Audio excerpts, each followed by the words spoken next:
Ta. Vâng. Ê!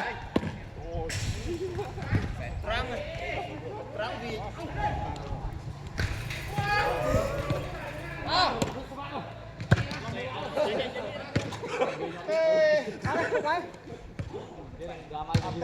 Còn đây trăm tới tay cá với con ơi liền. Ôn đi đây coi đi đã được chơi gì à mà đây tu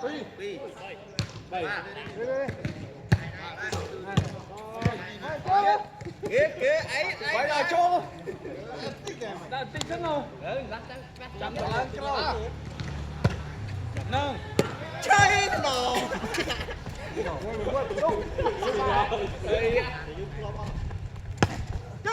Quang đây này phải cho tay rồi một pi à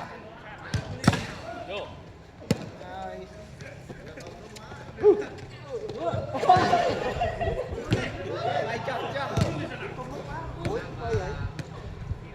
nó ấy chân cô muốn bang phi bang buồn này tại rồi ăn cá được gặp luôn